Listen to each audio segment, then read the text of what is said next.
ചിങ്ങമാസ പുലരിയിൽ ഗുരുവായൂരിൽ ഭക്തജന തിരക്കാണ്. പുതുവർഷത്തെയും ഓണക്കാലത്തെയും വരവേൽക്കുന്നതിനൊപ്പം ഗുരുവായൂരിലെത്തി കണ്ണനെ തൊഴുതു മടങ്ങുന്നത് വലിയ സന്തോഷമാണെന്ന് ഭക്തർ പറയുന്നു. ചിങ്ങമാസം ആയതോടെ ക്ഷേത്രത്തിൽ വിവാഹ തിരക്കും ഇരട്ടിയാവുകയാണ്. ലെവിൻ കെ വിജയൻ തയ്യാറാക്കിയ റിപ്പോർട്ട് കാണാം. ചിങ്ങം 1 മലയാളികളെ സംബന്ധിച്ചുകൊണ്ട് കർഷക ദിനം മാത്രമല്ല, പുതുവത്സരം കൂടിയാണ്. ആ ചിങ്ങം 1 വർഷത്തിൻ്റെ ആരംഭത്തിലുള്ള ആദ്യ ദിവസം ഗുരുവായൂരെത്തി ദർശനം നടത്തി ഒട്ടേറെ ഭക്തരാണ് പുതുവർഷത്തിന് തുടക്കം കുറിക്കുന്നത്. ഒരുപാട് ആളുകൾ ക്ഷേത്ര ദർശനത്തിനും മറ്റുമായി എത്തിയിട്ടുണ്ട്. നമ്മളോടൊപ്പം നിരവധി ആളുകൾ ഈ ക്ഷേത്രത്തിൽ ഉണ്ട്. രമേശ് ചെന്നിത്തല ആഭ്യന്തരമന്ത്രി അടക്കമുള്ള സ്ഥിരമായി എത്തുന്ന ഭക്തർ 1-ാം തീയതി തന്നെ രാവിലെ എത്തി ദർശനം നടത്തി പൂർത്തീകരിച്ച് മടങ്ങിയിട്ടുണ്ട്. ചിങ്ങം 1 പതിവ് പോലെ തന്നെ വലിയ തിരക്കുണ്ടായിരുന്നു.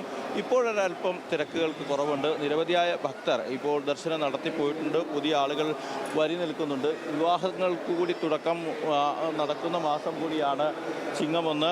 നമ്മുടെ ചിങ്ങം 1-ൽ ഗുരുവായൂരിൽ നിരവധി വിവാഹങ്ങളാണ് ക്ഷേത്രത്തിലും മറ്റും നടന്നുകൊണ്ടിരിക്കുന്നത്. വലിയ തിരക്ക് തന്നെ വരുന്ന ദിവസങ്ങളിലുണ്ട്. അടുത്ത ഞായറാഴ്ച 23-ന് റെക്കോർഡ് നമ്പറിലുള്ള വിവാഹമാണ് ക്ഷേത്രത്തിൽ നടക്കുന്നത്. ഇതുവരെ ലഭ്യമായ കണക്കുകൾ പ്രകാരം 379-ലധികം വിവാഹങ്ങൾ വരുന്ന ദിവസം നടക്കുന്നുണ്ട് എന്ന് തന്നെയാണ്, നമുക്ക് വരുന്ന ഞായറാഴ്ച നടക്കുന്നുണ്ട് എന്ന് തന്നെയാണ് ദേവസ്വം അധികൃതരിൽ നിന്നും മറ്റും നമുക്ക് ലഭ്യമായിരിക്കുന്ന വിവരം. നമ്മളോടൊപ്പം നമുക്കൊരു അപ്രതീക്ഷിതമായി നമ്മുടെ ഒരു സഹപ്രവർത്തകനെ കണ്ടുമുട്ടാൻ കഴിഞ്ഞിട്ടുണ്ട്. നമ്മുടെ കാട്ടാക്കടയിലെ, തിരുവനന്തപുരം ജില്ലയിലെ കാട്ടാക്കടയിലെ ന്യൂസ് മലയാളത്തിൻ്റെ പ്രാദേശിക ലേഖനാണ് ഇദ്ദേഹം. ഗുരുവായൂരെത്തി ക്ഷേത്ര ദർശനം നടത്തിയല്ലേ? 1-ാം തീയതി തന്നെ കഴിഞ്ഞു. രാവിലെ 12:30-ക്ക് ക്യൂവിൽ നിന്നതാണ്. പക്ഷേ ക്യൂ നല്ല ക്യൂ ഉണ്ടായിരുന്നു. ഇപ്പോൾ 7 മണിയോടടുത്ത് തന്നെയാണ് തൊഴുതിറങ്ങാൻ പറ്റിയത്. പിന്നെ ചിങ്ങം 1 കൂടെ ആയതുകൊണ്ട് വളരെ സന്തോഷം. അപ്പോൾ എന്തായാലും ഓണം അടിപൊളിയാവട്ടെ, വർഷം അടിപൊളിയാകട്ടെ.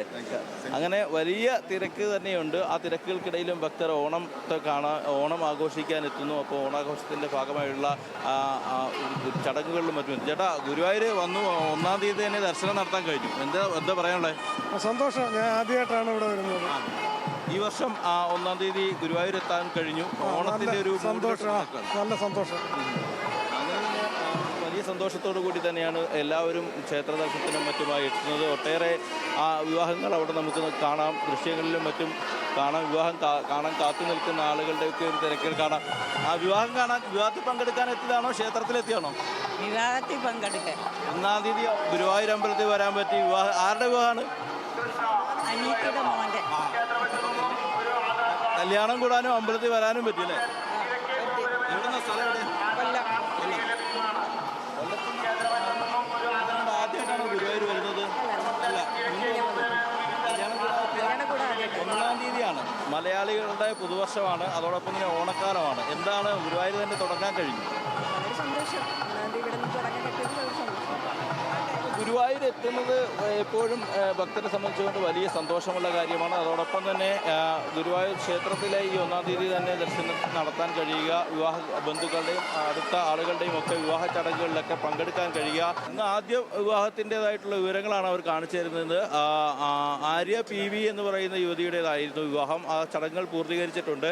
ഏതായാലും അങ്ങനെ തിരക്കുകൾ ഒരു വശത്ത് നടക്കുന്നു. ഗുരുവായൂർ ഭക്തരെ സംബന്ധിച്ചുകൊണ്ട് അവരുടേതായിട്ടുള്ള കാര്യങ്ങൾ നടക്കുന്നു. ഏതായാലും വലിയ സന്തോഷം തന്നെയാണ് ഗുരുവായൂരെത്തുന്ന ഭക്തർക്ക് എല്ലാവർക്കുമുള്ളത്. ഒപ്പം ഈ പുതുവർഷത്തിൽ ഗുരുവായൂരിൽ നിന്ന് തുടക്കം കുറിക്കാൻ കഴിഞ്ഞതിലും വലിയ സന്തോഷം തന്നെയാണ് എല്ലാ ഭക്തരും നമ്മളോട് പങ്കുവയ്ക്കുന്നത്. ക്യാമറമാൻ രാഹുൽ സുദേവിനൊപ്പം Levin K Vijayan, news Malayalam, Thrissur.